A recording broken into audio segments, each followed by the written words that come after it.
Good morning, everybody. It's been a while since I've done a live stream here on my YouTube channel, and part of the reason for that is that I've been having a lot of issues live streaming. And the last few months, I've been trying to get my Sync Edge live Q&A sessions to work, and every single time using OBS is my streaming software. It has an unstable connection, and I can't keep the stream going. So we end up having to do sort of a different type of Q&A interaction. But I've now figured out it's not my internet speed. That's what I thought it was. I thought I just had this crappy internet that would be fast and then slow and fast and slow. No, as you can see right now in front of you, like it's great, no problems. The issue was that I was using OBS, and for whatever reason, OBS is giving me problems with the connectivity between that program and YouTube. So now, as you can see, I'm using StreamYard, or up there actually. So this is a different streaming service, and I gave it a test try yesterday, and it worked out great. And it looks like now it's working out great too, and it's working. Obviously, if you guys are not hearing me or seeing me or something like that, please put that in the chat box. The other cool thing about this program is that as you guys leave me comments in the chat box, by the way, do that if you guys like to. I can click on them and actually show them here on screen if I want to sort of display one of your questions or one of your comments, and then we can talk about them. So I really like that feature. That really helps this be more interactive, so I can really, talk to you guys a little bit better. And obviously, you get to kind of see your questions and concerns pop up right on screen. So I'm going to just check my live stream. Looks like it's working great there. Hey, hi yourself. What's up, man? Good to hear from you, Paul.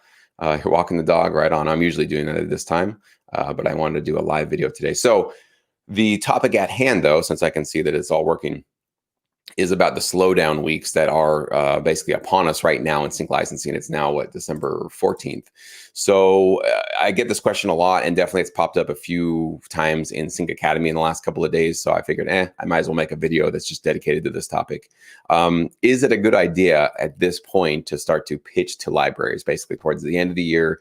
Christmas and New Year's are right around the corner. What are sort of the cutoff dates, or should you be submitting throughout all of this time and hopefully being the only one that they really open an email from?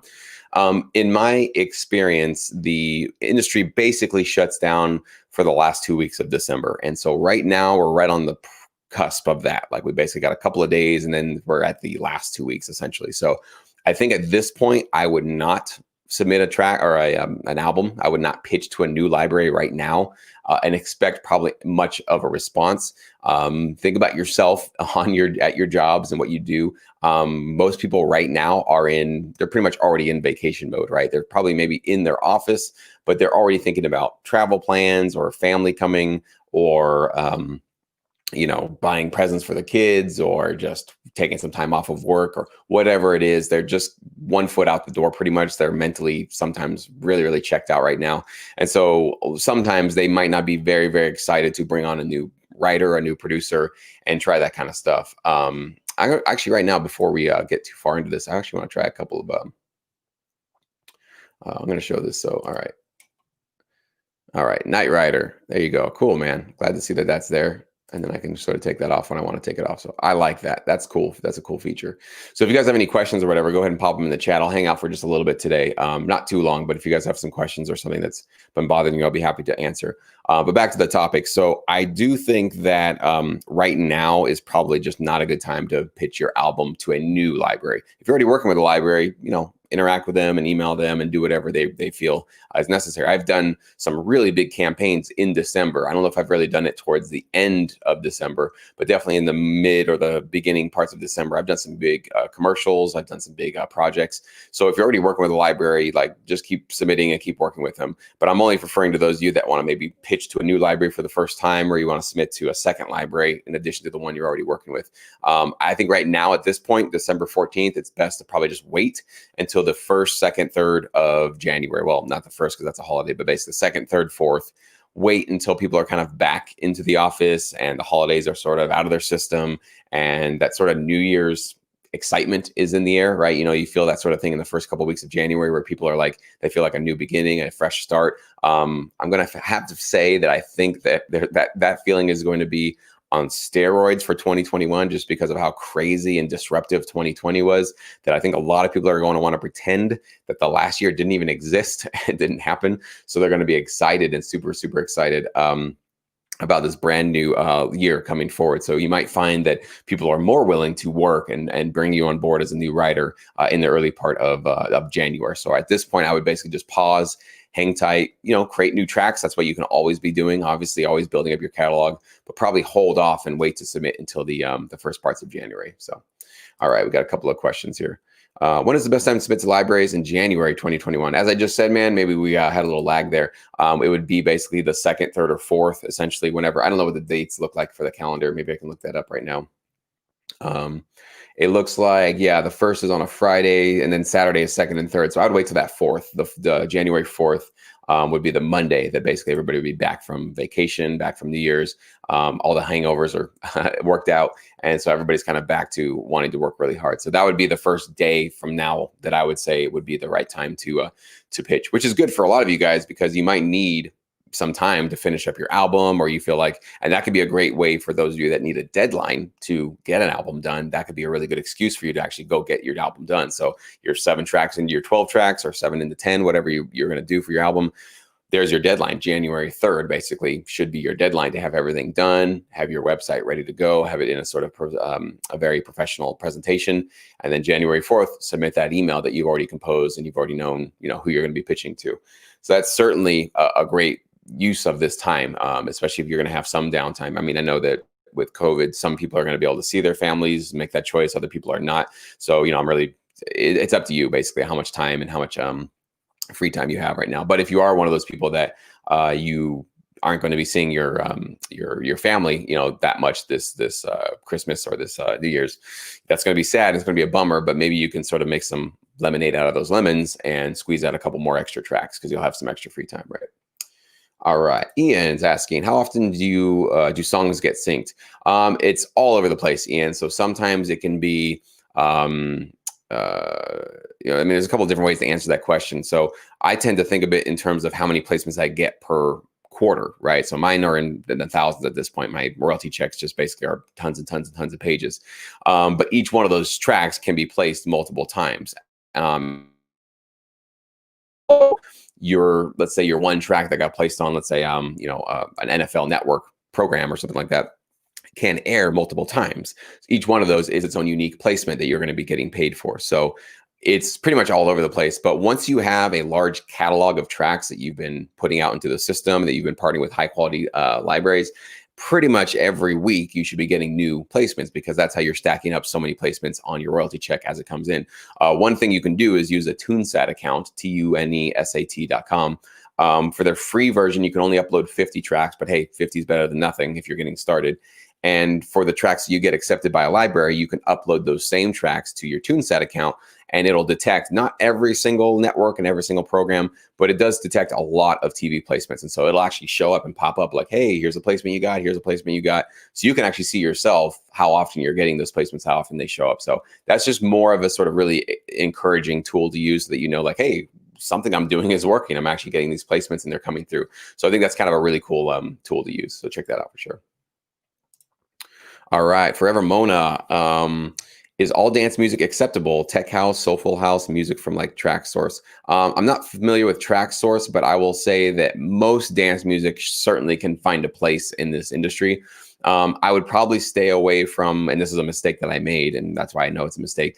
I would stay away from the chill step, really slow, relaxing dance music, electronic music, because I've just in my personal life found that they just don't get a lot of placements. And in fact, I've had some libraries after I've created an entire album of slow kind of dance music just reject it and go like, we like it, it's cool, but we don't have any clients that really need that. So as long as it's mid-tempo, up-tempo, yeah, pretty much every style of dance music can find its place in the sync licensing business. Obviously, the best way to ensure that your particular, let's say you're going to do soulful house, is going to be useful is as you research your libraries, check out their catalog, check out what they already have. Do they have some soulful house? If they have none, there might be a reason for that. It might not be that they just haven't found the right producer to supply them with soulful house. It might be that none of their clients need that, right? So you don't want to be submitting music to them when they have no need for that particular style. It would be better to find a company that has some soulful house in their catalog and go, they got a couple of albums and maybe I could be a new contributor and start to get some placements, because it looks like they've already got clients that need that, and they've got some of that genre already. That's what I call the golden zone. That's the kind of stuff you want to look for. Okay.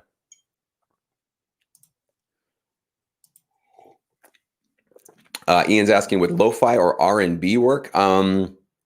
R&B more so if it's a little bit more mid-tempo, up-tempo. Lo-fi, I've seen some albums out there with some libraries for that, but it's not a huge in-demand style. It's just, you're really limiting what the different types of placements you can get when you're kind of in this sort of lo-fi, which to me kind of sounds a little bit more slow and dreamy and kind of artsy sort of stuff. I'm not saying you can't get placements. Name a genre, there's a TV placement for it. The reason why I sort of steer people away from some of these genres is because I know that your time is very valuable. And if you're going to go spend a year or two of your life diving into sync licensing, do I want to steer you guys into a path of something that might get you a couple of placements through the year?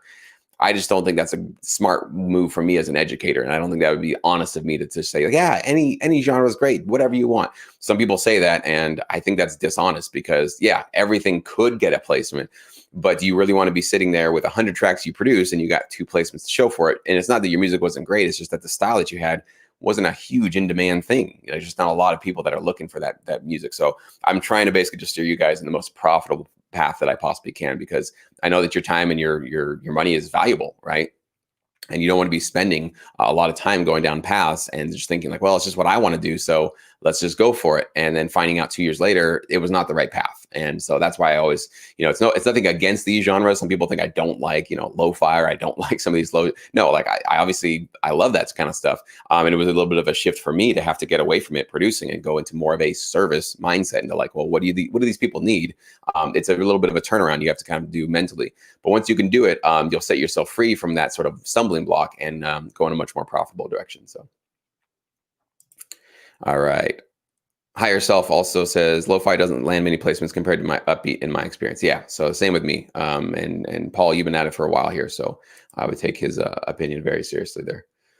All right, Bangarang. My PRO is BMI. Should I register my tracks before I submit them? No, you don't have to, actually. When you work with a library, they will usually always register your tracks for you, because they want to attach their publishing company alongside your tracks. So you basically just submit your tracks. You don't have to have them registered.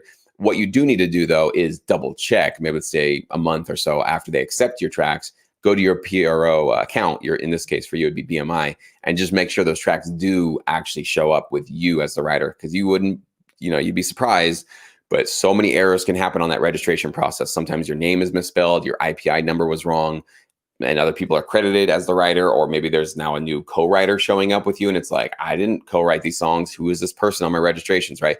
Stuff like this can happen. So that's why it's your job to do your due diligence, log into your BMI account after about a month or so of getting accepted, and make sure that your tracks are there. It's showing up as you as the writer, and most likely it'll show the library as the 100% publisher. D Breezy, are dark hip hop trap beats used a lot? I think they probably get used more than the sort of lo-fi slow stuff. So if it's got some intensity and it's got some like grit to it, then for sure I can see some of that. Yeah, I definitely think that there's a market and a niche for that, especially when it has some tension. Sports would be a big thing for that. Promos would be a big thing for that, for sure. Like, I could see that as a genre that could really do well. Absolutely. All right. You are welcome, Forever Mona. I'm glad. Yeah. I think you're referring about the well, maybe just a genre recommendation I had in this video, but also with Sync Edge, that's what I do. Every single library that I review in Sync Edge has a specific genre that I think is the highest quality genre that would do well with that library. Not only just to get accepted. Getting accepted is great. That's awesome. That's step one. But you want to also get placements, right? So you could get accepted with your lo-fi tracks, and they say, yeah, these are kind of cool. Maybe we'll use them someday. Is that really how you want to get into a library? Maybe we'll get them placed someday. No, you want to be the producer where they say, we need this stuff right now because we got a client that has tons of need for that particular style of music. That's the kind of stuff that I'm trying to steer you guys towards with the Sync Edge genre recommendations. So, would composing cinematic music be a good route? Yes, Trouble Jan, you absolutely can. Cinematic is obviously a big kind of vague word though. So to me, that could mean orchestral music, that could be trailer music, that could be minimal tension music. There's so many different directions you can go in when you say cinematic. So it absolutely can be. And we're just going to assume that you talk about like orchestral music where you have strings and horns and percussion and that kind of thing. Absolutely. But if you're going to go down that path, you got to bring like 10 out of 10 super, super high quality tracks. I'm not saying you shouldn't bring that on anything you do, but this is such a competitive field, you know, the cinematic trailer, orchestral, that kind of thing. It's such a competitive field, and you better have like the best high quality string samples and horn samples. You better know how to really program those so that they sound live and realistic. So you're not just literally, you know, kind of being heavy handed on your keyboard and having these flat notes just ring out, but you really got to show some expression wheel modification, maybe even some automation. You really got to go the extra mile with that kind of style. So it absolutely can be very profitable. You can do really well in it, but you definitely need to bring a game level. You got to bring your 10 out of 10 for that kind of stuff for sure. All right. Welcome, Priscilla. Glad to catch you here as well. I know I haven't done a live one in a while, but it's good to see you guys live. It's always better when it's live, right? I mean, the recorded videos are fun, but when I get to actually like kind of talk to you guys in this kind of cool way, it's more enjoyable for sure.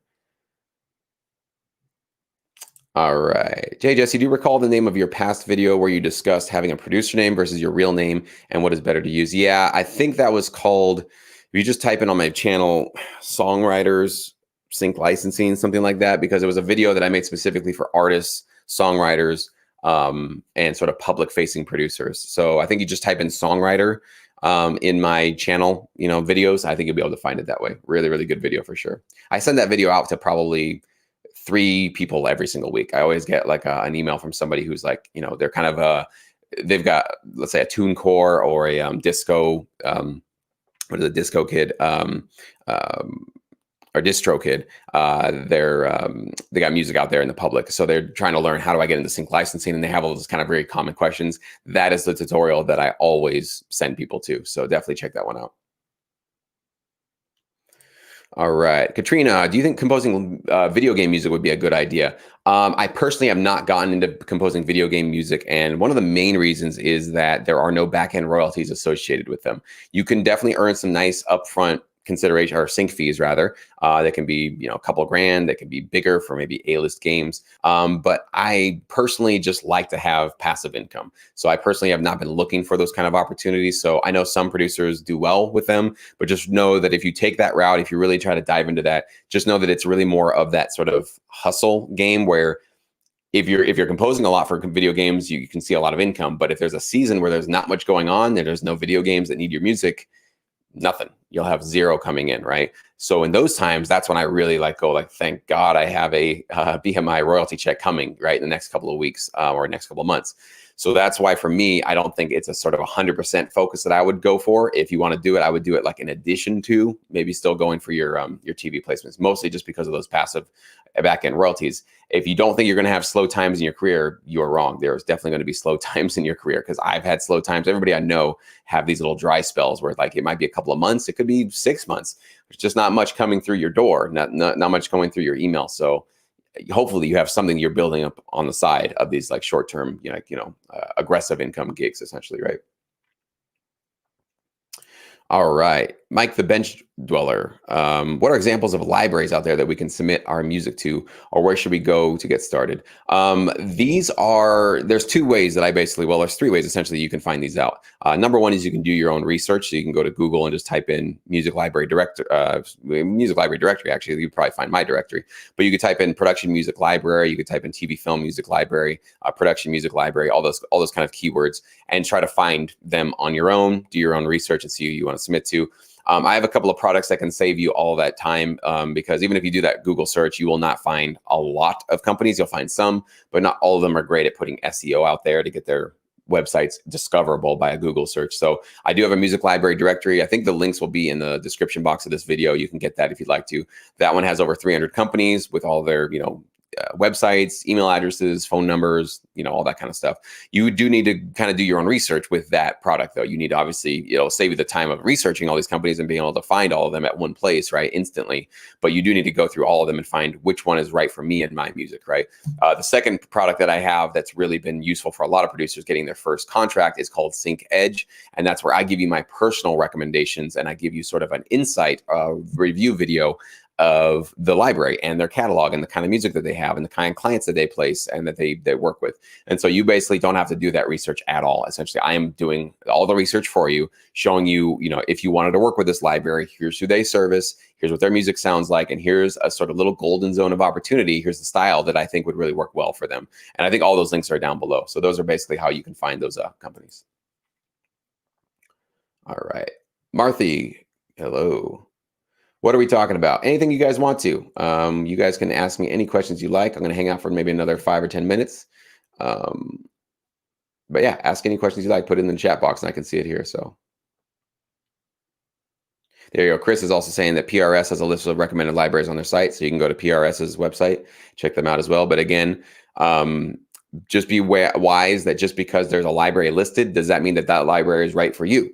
This is where a lot of producers are doing the wrong thing, and they're just taking a whole list of companies and spamming all of them and sending their music to every single one and hoping that something sticks. A really unwise move. I don't think that's the way to go because you are not serving anybody's needs. You are basically just hoping that something sticks. You're really only in it for you. And a lot of people feel that sort of sense of spamminess when they know that they're not the only one getting this pitch. The other obvious reason is that let's say you get accepted by more than one company. Well, what companies do you want to say no to on day one and say like, well, you know what? I kind of bait and switched you. I said I had this album for you, but I gave it to another company. It's no longer available. How do you think they're going to feel? And is that really how you want to start your career off, by sort of pissing off potential library partners you want to work with in the future? So just a really unwise way to get started. The best way is to get your research done, know exactly who you're pitching to, why you're pitching to them, and pitch to one company at a time. Give them maybe a couple of days or a week or two to respond. If they pass, they reject you, whatever, then move on to another one and kind of go one by one. I think that is the smart way to go about this if you want this to be a long-term career path for yourself. Steve, thank you, man. He recommends Seek Edge and he's a member. So glad you like it, man. Definitely can be useful. So. All right. Well, I said I was going to hang out for a couple more minutes, but I think I got to get going because I have a few errands I do have to run. But what I'm really happy about is that this live stream stuff works. And this is really cool. So for those of you that are in Sync Edge, I apologize that we've had some hiccups the last couple of months, but I'm glad I was able to answer your questions in a just different format how we had it there. But definitely it looks like come January, I'll be good to go. We'll be able to have our live Q&A session as we usually did. And maybe I'll be able to do more live Q&As or live hangouts or live videos, whatever it is here on YouTube. That'd be really fun. So I'm really excited about doing that. Yeah, we'll see what the future brings with this channel. So I'm really excited about all of that. So with that being said, you guys have a fantastic, awesome Monday. I'll start to your week and get busy. You know, sometimes it's gonna be the time of year where we sort of slack off a little bit, get lazy, probably watch too much TV, not do that much, not be so productive, but try to find some balance if you can, obviously, and get some really cool work done. I do recommend it. So that's all I got, guys. We'll talk to you soon.